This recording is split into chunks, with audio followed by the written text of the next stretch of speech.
सर्वांना नमस्कार. आज आपला दुसरा दिवस आहे गणित व बुद्धिमत्ता. आपण पाहत आहोत जे PYQs आहेत आपले त्या PYQs थ्रू आपण गणित आणि बुद्धिमत्तेचा अभ्यास करत आहोत, जे की आपल्या येणाऱ्या गट ब आणि गट क परीक्षेसाठी आपल्याला खूप जास्त उपयोगाचं ठरू शकतं. हे सांगणं राहील की सर्वात आधी आपण PYQsवर सर्वात जास्त फोकस करा आणि आपलं प्रिपरेशन चालू ठेवा. ओके, आपण आजच्या लेक्चरला सुरुवात करूया.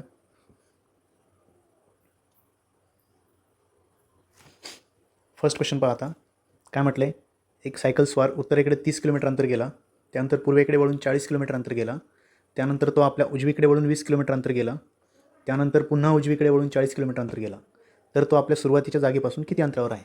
ओके, तर सिंपल सुरुवात करा. एक सायकल स्वार उत्तरेकडे 30 किलोमीटर अंतर गेला, म्हणजे सपोज इथनं त्याने सुरुवात केली असेल.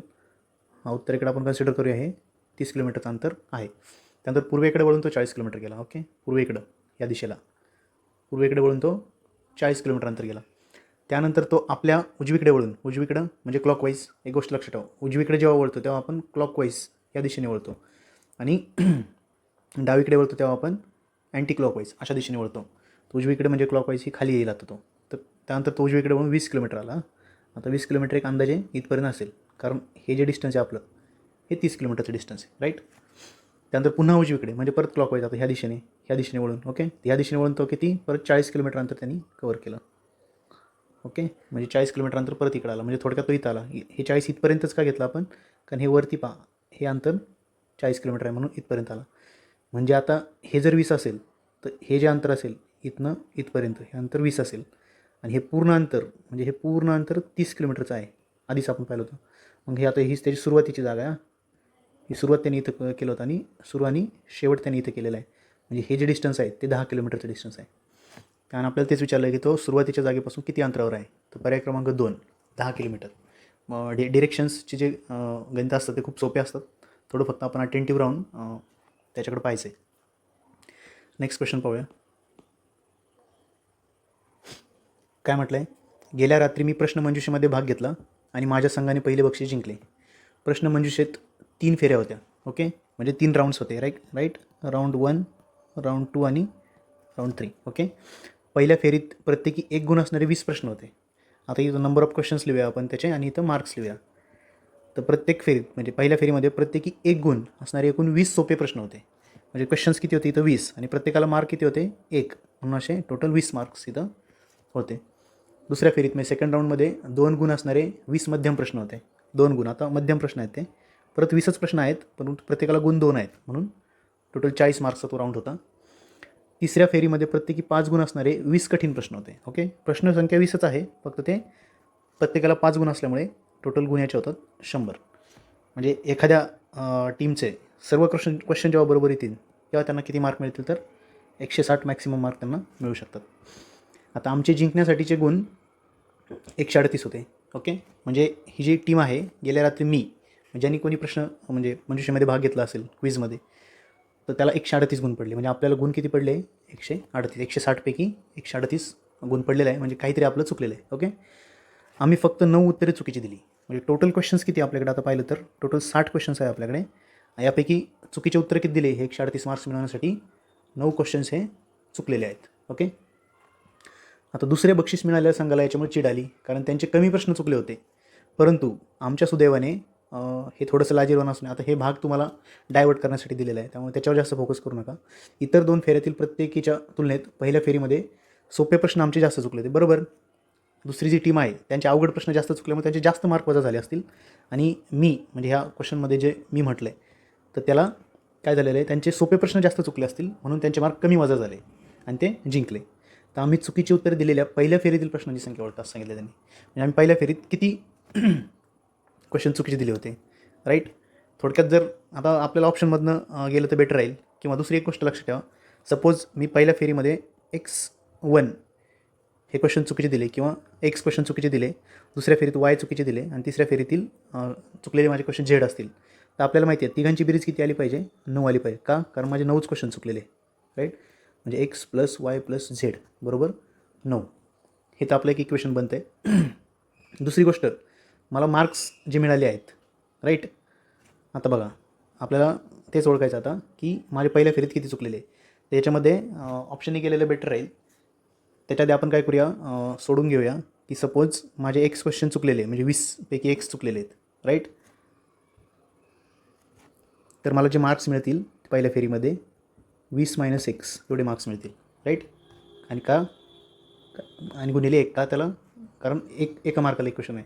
दुसऱ्या फेरीमध्ये बघा, दुसऱ्या फेरीमध्ये जर माझे वाय क्वेश्चन चुकले असतील तर 20 - वाय माझे बरोबर आले आणि त्याला प्रत्येकाला किती गुण मिळाले, 2 गुण मिळाले. तसंच तिसऱ्या फेरीमध्ये 20 - झेड आणि त्याला प्रत्येकाला 5 गुण, असे टोटल मला एकूण किती गुण मिळाले, 138 गुण मिळालेले आहे. आता हे जर मी सिम्प्लिफाय केलं तर ते 20 - एक्स प्लस हे 40 वजा 2y प्लस हे 100 वजा 5z बरोबर 138. ओके, थोडं मी आता याला ठीक आहे इथे लिहितो, इथं वर लिहितो. आता बघा, हे 20 हे 40 आणि हे 100 किती झाले, 160, कारण सर्वांना प्लसचं साईन आहे. तर 160 मायनस एक्स तसाच राहील, -2y तसंच राहील, -5z तसंच राहील, बरोबर 138, राईट. आता 160मधून 138 वजा गेले, 160मधून 138 जर वजा गेले तर राहतात खाली फक्त 22. म्हणजे 22 बरोबर काय राहतात, हे सर्व मायनस मायनस मायनस हे सर्व पलीकडे जाऊन प्लस होतील. तर x plus 2y plus 5z. Okay, हे आपलं दुसरं इक्वेशन बनलेलं आहे. आता हे इक्वेशनमधून सुटणार नाही, कारण इथं एक्स वाय झेड 3 व्हेरिएबल्स आहे आणि इक्वेशन आपल्याला 2च भेटलेले आहे. परंतु आता आपण पर्यायातनं जाऊ शकतो, कारण आपल्याला काय विचारलं आहे की आम्ही चुकीची उत्तरं दिलेली पहिल्या फेरीतील प्रश्नांची संख्या ओळखा. तर असं आपण जो मोठा आहे क्वेश्चन ऑप्शन तिथनं जाऊया. सपोज माझ्या पहिल्या फेरीमध्ये 8 क्वेश्चन चुकले असतील, इथे एक्समध्ये 8 क्वेश्चन चुकले असतील, तर डेफिनेटली माझा एकतर इथला एक चुकला असेल किंवा इथला एक चुकला असेल, बरोबर, कारण टोटल 9 चुकलेला आहे. तर पहिल्या फेरीमध्ये मला गुण किती, आता एक्सच्या ठिकाणी सपोज एक्सच्या ठिकाणी तुम्ही काय टाकाल, इथे एक्सच्या ठिकाणी 8 टाकून पहा, 8 बरोबर 8 अधिक, आता वायच्या ठिकाणी जर 1 टाकलं आपण तर किती होतं, हे 2 होते, आणि अधिक झेडच्या ठिकाणी 0 असणार. मग एकतर इथं 1 0, राईट, इथं 1 0 किंवा 0 1 असं कॉम्बिनेशन असणार, ते हे 0 येणार, राईट. त्यामुळे इथं 0, 8 आणि 2 10 आणि इकडे 22 आहे, त्यामुळे हे मॅच होते का, नाही होत. त्यामुळे 8 हे उत्तर येऊ शकत नाही. हे इक्वेशन मॅच झालं पाहिजे, राईट. त्यानंतर आता 7चा विचार करू आपण. 7 ठेवून पाहूया, ही रब करतो मी जे आत्ता दिलं ते.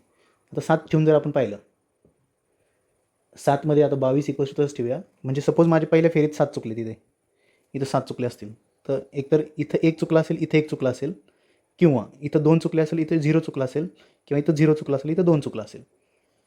तर ते आपण ठेवून जर पाहिलं तर पहिल्याच्या जर 7 प्लस 2च्या ठिकाणी 2 ठेवलं मॅक्सिमम, 2 दुणे 4. आता हे 22 मॅच करायला ह्या ज्याला 5ने गुणलेलं आहे त्याच्या ठिकाणी जास्त मॅक्सिमम ठेवलं पाहिजे, 2. 5 दुणे 10 आणि अधिक इथे 0. ओके, 10 आणि 7 17. म्हणजे तीनही कॉम्बिनेशन ठेवून पाहिले तर ते मॅच त्याला होत नाहीत.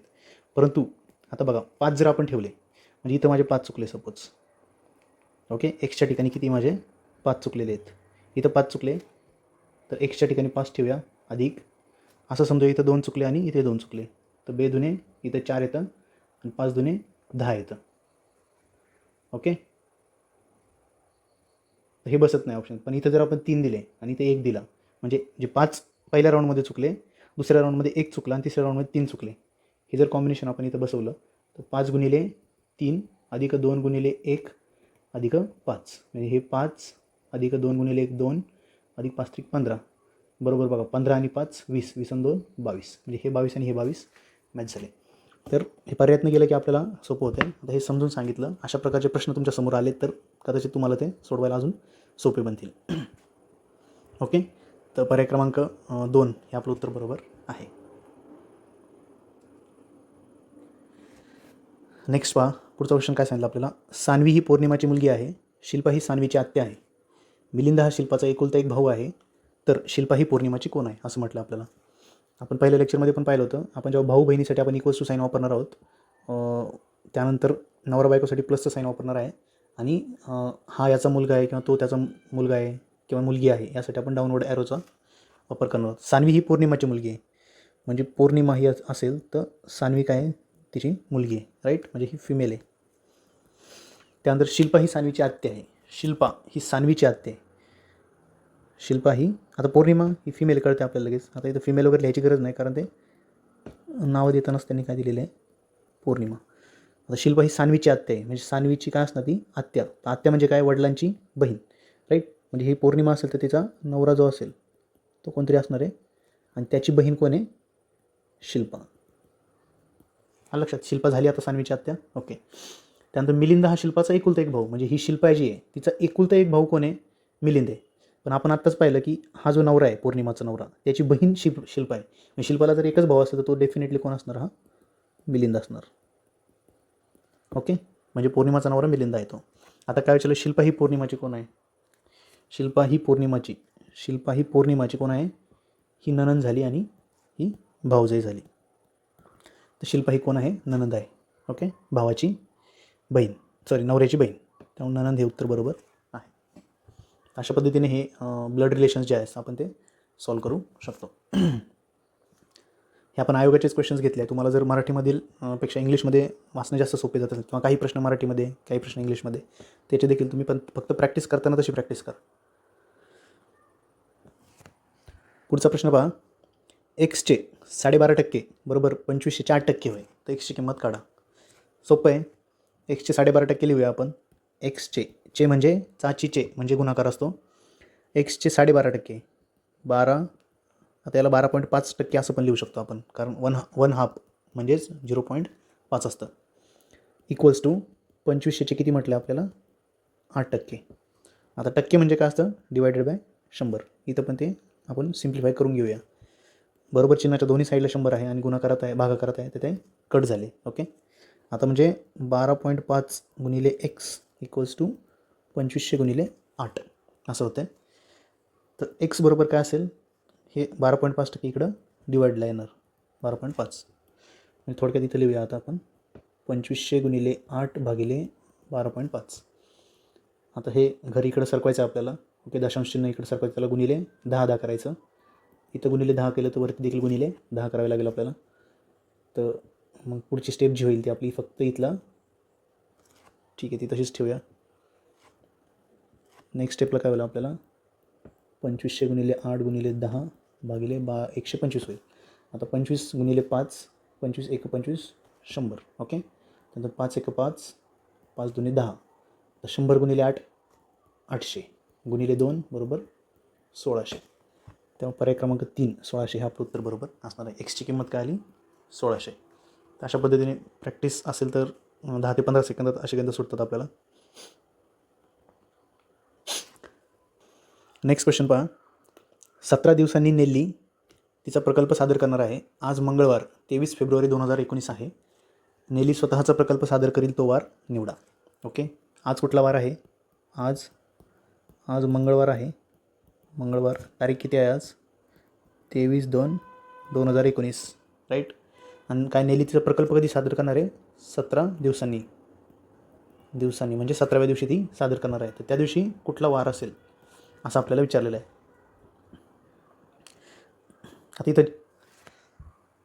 आता इथं जरी लीप इयर वगैरे याचं कन्सिडरेशन आपल्याला करायची गरज नाही, कारण आपल्याला डायरेक्ट कालावधी दिलेला आहे. आपल्याला जेव्हा कालावधी दिला जातो आपण तेव्हा डायरेक्ट वार त्याचा काढू शकतो. म्हणजे 17ला आपण 7ने डिवाईड केलं तर ते होतं 17 मे 7 दुने 14, म्हणजे 2 आठवडे प्लस उरलेले 3 दिवस.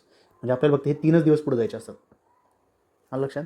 एक्स्ट्रा डेजची जी कन्सेप्ट आहे तर ते एक्स्ट्रा डेज आपल्याला भेटले तर तेवढ्याने आपल्याला पुढे जायचं आहे. 3 दिवसांनी पुढे जायचं आहे. म्हणजे मंगळवारनंतर 3 दिवस कुठला, तर मंगळवारनंतर पहिल्या दिवशी बुधवार असेल, राईट. मंगळवारनंतर पहिल्या दिवशी बुधवार असेल, दुसऱ्या दिवशी गुरुवार असेल आणि तिसऱ्या दिवशी शुक्रवार असेल.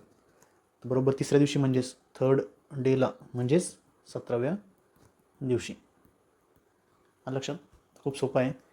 शुक्रवार हे आपलं उत्तर आहे, फ्रायडे. अशा पद्धतीने हे आपल्याला एक्स्ट्रा डेजची जी कन्सेप्ट माहिती असेल ना, तर ही गणितं म्हणजे सोडवायला आपल्याला सोपी जातात कॅलेंडरचे.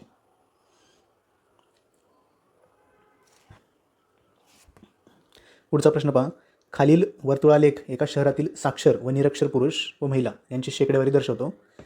साक्षर व निरक्षर पुरुष व महिलांची एकूण संख्या किती आहे ही महत्त्वाची आपल्यासाठी. टोटल संख्या जी आपल्याला टोटल किती आहे, 3,50,000. ओके, तर साक्षर पुरुष आणि साक्षर महिला यांच्या संख्येत कितीचा फरक आहे? आता साक्षर पुरुष इथं दिलेले पहा 33% आणि साक्षर महिला 37%. यांच्या टक्केवारीचा फरक जर पाहिला, पर्सेंटेजचा फरक जर पाहिला तर तो 37 - 33 बरोबर 4% फरक आहे. परंतु 4% कोणाचे येते? 4% ऑफ 3,50,000 बरोबर. 4% ऑफ म्हणजे गुणाकार, राईट. हे आपण सॉल्व करूया आता. कट होतील हे. त्यानंतर यांचा जर गुणाकार करून घेतलं तर ते किती होतं आपले? 14,000. त्यामुळे पर्याय क्रमांक 4 14,000 हे उत्तर आपलं बरोबर आहे. अशा प्रकारे खूप सोपं गणित असतात. नेक्स्ट क्वेश्चन पहा. वेन डायग्रामचं परत क्वेश्चन आलेलं आहे. काय म्हटलं बघा इथं वाचा. सर्व कावळे चिमण्या आहेत. ही विधानं दिलेली आहे आपल्याला. 2 विधानं दिलेली आहेत AB आणि 2 अनुमानं दिलेली आहेत AB. ठीक आहे. सर्व कावळे चिमण्या आहेत. काही चिमण्या कोंबड्या आहेत. ह्या त्याच्यावरून आपल्याला वेन डायग्राम ड्रॉ करायची आता. आता बघा, सर्व कावळे चिमण्या आहेत म्हणजे सपोज हे सर्व कावळे चिमण्या आहेत. हे कावळ्यांसाठी आहे, हे चिमण्यांसाठी आहे. आणि काही चिमण्या कोंबड्या आहेत. काही चिमण्या कोंबड्या आहेत. काही जर म्हटलं, आता हे जे सर्कल आहे ते आपण असं कावळ्यांमधनं पण टाकू शकत होतो. परंतु ते का नाही करायचं? आपल्याला दिलं आहे का कावळ्यांचा आणि पुढचं जे कोंबड्या आहेत त्यांचा संबंध दिला आहे का? नाही दिला. तर जर संबंध दिला नसेल तर बळच ओढून ताणून आपण त्याचा संबंध आणायचा नाही. आलं लक्षात? कट करूया आपण. ठीक आहे. आणि ह्या आपल्या कोंबड्या आहेत. आता ह्याच्यावरून आपण वेन डायग्राम ड्रॉ केलेली आहे. आता अनुमान पहा काय म्हटलं आहे. सर्व कावळे कोंबड्या आहेत. सर्व कावळे आणि कोंबड्यांचा संबंध काय आहे का? नाही. संबंध दिला नसेल तर जोडायचा नाही. बळच ओढून ताणून संबंध जोडायचे नाही. काही कावळे कोंबड्या असतात.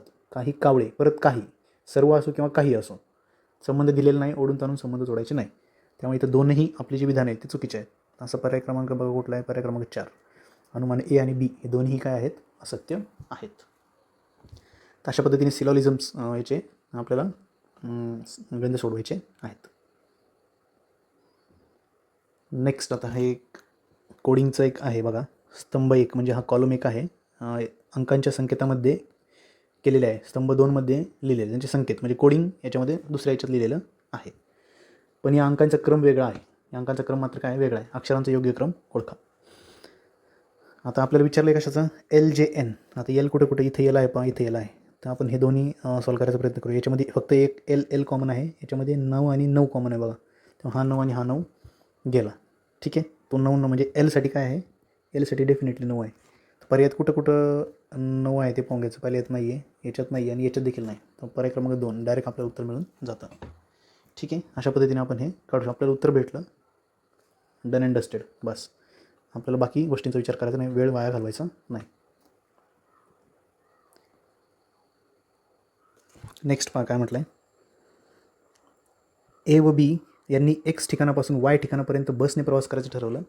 A जवळ 10 रुपये आहेत आणि ही रक्कम 2 व्यक्तींच्या बसच्या दराच्या 80% आहे असे Aच्या लक्षात आले. स्वतःकडे 3 रुपये असल्याचे Bला आढळले आणि त्याने ती रक्कम Aकडे सोपवली. या संदर्भात पर्यायातून योग्य ती विधान निवडा. ओके. आता पहा म्हणजे थोडक्यात काय रे, एक म्हणजे X ते Y असं त्यांना जायचं आहे. A आणि Bला. कुणाला? A प्लस Bला. दोघे जाणार आहेत. त्यांनी बसने जाणार आहेत ते. ठीक आहे. A जवळ 10 रुपये होते. A जवळ किती आहे? इकडे 10 रुपये आहे आणि Bला नंतर काय आढळलं की त्याच्याकडे 3 रुपये आहेत. आता Aची ही 10ची रक्कम जी म्हटलं आहे, A जवळ असणारी रक्कम 10 ही रक्कम इक्वल्स टू 2 व्यक्तींच्या बसच्या दराच्या 80%. 2 व्यक्तींचा, आता एका व्यक्तीचा बसचा दर X असेल तर दुसऱ्या व्यक्तीचा देखील बसचा दर Xच असेल. म्हणजे दोघांच्या व्यक्तींचा बसचा दर 2X झाला. 2 व्यक्तींच्या बसच्या दराचे म्हणजे 2Xच्या किती आहे? 80%. 80% असं त्याला आढळलं. याच्यावरून आपलं इक्वेशन तयार झालं. ते जर आपण सिम्प्लिफाय केलं तर 2X गुणिले 80 भागिले 100 हे असं देऊया आपण. हे कट झालं. तर हा 10 इकडे जाऊन मल्टिप्लाय होईल म्हणजे 10 गुणिले 10 100 बरोबर 8 दुने हे 16 आणि हे X राहते. म्हणजे X बरोबर काय येईल? हे 16 इकडे जाऊन डिवाईड होईल 100ला. 100 डिवायडेड बाय 16 हे 50 भागिले 8 परत हे 25 डिवायडेड बाय 4 4 7 24 राईट. 1 उरला 0. 4 दुने 8 2 उरला 0. 4 25 म्हणजे 6.25 X.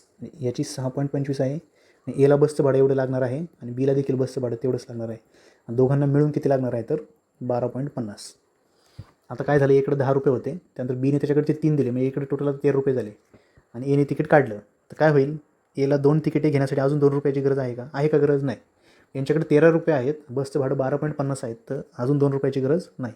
2 तिकिटे खरेदी केल्यानंतर इकडे 50 पैसे शिल्लक राहिले. बरोबर आहे, 2 तिकिटे घेतल्यावर आपल्याला खर्च किती येतो? 12.50. मग उरलेले जे 50 पैसे ते काय राहणार आपल्याकडे? शिल्लक राहणार. त्यामुळे पर्याय क्रमांक 2 हे या प्रश्नाचं उत्तर आहे. ठीक आहे, तर अशा पद्धतीने आपल्याला हे गणित यांना डील करायचं आहे. नेक्स्ट आजचं आपलं शेवटचं गणित आहे. आता बघा काय म्हटलं आहे. आता ह्या गोष्टीमध्ये काय करायचं, अशा जर प्रश्न आपल्यासमोर आला तर डायरेक्ट आपल्याला काय विचारलं आहे हे पहिलं पाहून घ्यायचं. काय विचारलं आहे? एम क्यूची बायको आहे हे दर्शवणारा पर्याय निवडा. एम क्यूची बायको आहे हे दर्शवणारा पर्याय निवडा. आता हे वरती फक्त आपल्याला समजण्यासाठी असतात गोष्टी, ह्या सर्व गोष्टी असतात त्या समजण्यासाठी असतात. डायरेक्ट ऑप्शनमधून गेलं तरी आपल्याला ते कळतं. आता एम क्यूची बायको आहे हे सिद्ध करायचं आहे, लगेच आपण पहिल्या ऑप्शनपासून जायचं. क्यू आणि आरचा आता एस म्हणजे काय असतं, ए हे बीचे वडील आहे, म्हणजे क्यू हे आरचे वडील आहे, राईट. त्यानंतर टी हॅशटॅगसाठी काय आहे, इथं भेटलं नाही एकदा वडील लिहून घ्यायचं पटकन. आता हॅशटॅग एचा अर्थ ए ही बहीण आहे, ओके, म्हणजे आर ही टीची बहीण आहे. ऑप्शनमध्ये जर पाहिलं तर आर ही टीची बहीण आहे, आर ही फिमेल झाली, टीची बहीण, ओके, लगेच फास्ट सोडून घ्यायचं पुढं. आणि ॲट द रेटसाठी काय आहे? भाऊ. ॲट द रेटसाठी काय आहे? भाऊ, म्हणजे टी हा एमचा भाऊ आहे, टी हा एमचा भाऊ आहे, मेल. यातनं एम आणि क्यू हे नवरा बायको आहे हे सिद्ध होते का? नाही. तेव्हा पर्याय क्रमांक 1 चुकला. दुसऱ्या ऑप्शनसाठी आपण विचार करूया, ओके. क्यू आणि आरचं परत तेच आहे. एससाठी काय आहे ते? क्यू हा आरचे वडील आहेत.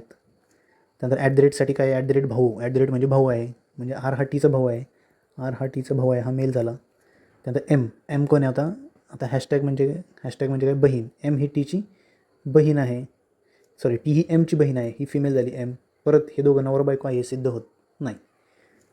तिसरा पर्याय पाहूया आता, क्यू आणि एस. बरोबर, क्यू हे कुणाचं? आरचे वडील आहेत. त्यानंतर आता फुल्ली आली बघा. फुल्लीचा अर्थ काय? मुलगी. फुल्लीचा अर्थ काय? मुलगी. पहिलं अक्षर आहे दुसऱ्याची मुलगी आहे. म्हणजे आता बघा आर आणि टी, म्हणजे आर ही टीची मुलगी आहे. आता आर ही फिमेल आहे, मुलगी आहे म्हटलं, आणि टी म्हणजे आता क्यूची तर आहेच. आर ही क्यू म्हणजे क्यू हे आरचे वडील आहेत, म्हणजे हे मेल आहेत, आणि टीची मुलगी. याचा अर्थ टी कोण आहे त्यांची रे? बायको. आलं लक्षात? टी कोण त्यांची? राईट, आर ही टीची मुलगी आहे, त्यामुळे बरोबर हे यांची मुलगी आहे. मग इथे एम, आता एक नवरा ही बायको झाली, म्हणजे परत एम येईल का इथं बायको म्हणून? नाही ना, त्यामुळे हे देखील चुकले. त्यामुळे पर्याय क्रमांक 4 हे आपलं उत्तर बरोबर आहे. तरी पण आपण टॅली करून पाहूया. क्यू आणि आर, परत क्यू हे आरचे वडील आहेत. ॲट द रेट म्हणजे भाऊ. आर हा टीचा भाऊ आहे, आर हा मेल टीचा भाऊ आहे, आणि टी ही एमची मुलगी आहे, ओके. हे आधी वडील होते म्हणलं, हे मेल झाले, आणि टी ही एमची मुलगी आहे, एमची ही मुलगी आहे, म्हणजे डेफिनेटली हे दोन कोण असणार? नवरा बायको असणार. म्हणजे आपलं उत्तर इथं फिक्स झालेलं आहे. जेव्हा 3 ऑप्शन आपले चुकीचे निघतात तर डायरेक्ट 4था ऑप्शन मारून द्यायचा, घरी आलं चेक करायचं, काही फरक पडत नाही, त्यात जास्त वेळ वाया घालवायचा नाही. हे फक्त टॅली करायचं होतं म्हणून मी तुम्हाला करून दाखवलं. अशा पद्धतीने रोज आपण याची प्रॅक्टिस, मॅथ्सची आणि रिजनिंगची प्रॅक्टिस आपण घेणार आहोत. ठीक आहे, भेटूया नेक्स्ट लेक्चरमध्ये. थँक्यू.